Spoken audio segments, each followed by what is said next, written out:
वो कहते हैं ना, राजनीति और जंग में सब जायज है, लेकिन जब आरोप कोर्ट तक पहुंच जाए तो सियासत में भूचाल आना तय है।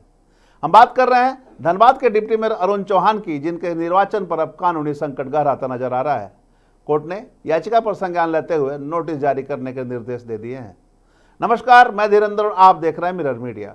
धनबाद की राजनीति में एक बड़ी हलचल सामने आई है, जहां नवनियुक्त डिप्टी मेयर अरुण कुमार चौहान की कुर्सी पर संकट के बादल मंडराने लगे हैं। दरअसल पार्षद के रूप में उनके निर्वाचन को चुनौती देने वाली याचिका पर सुनवाई करते हुए अदालत ने संज्ञान लिया है और नोटिस जारी करने के निर्देश दिए हैं। अब अरुण चौहान को खुद कोर्ट में उपस्थित होकर अपना पक्ष रखना होगा। मामला 18 मार्च 2026 का है, जब नेहा कुमारी ने वार्ड नंबर 7 से निर्वाचित अरुण चौहान के चुनाव को रद्द करने की मांग करते हुए याचिका दायर की थी।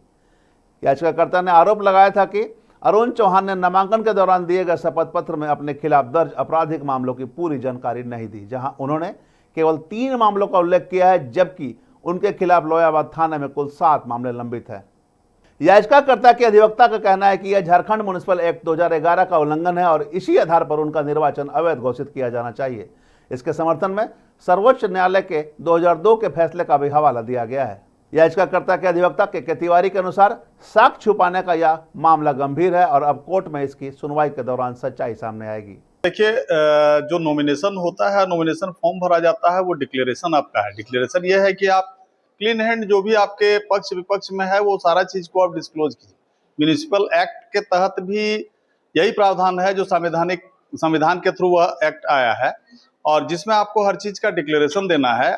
आप पर कितने मुकदमे हुए हैं और कितने मुकदमे विचाराधीन है, किसमें आपको बरी किया गया है, किसमें आपको सजा किया गया है।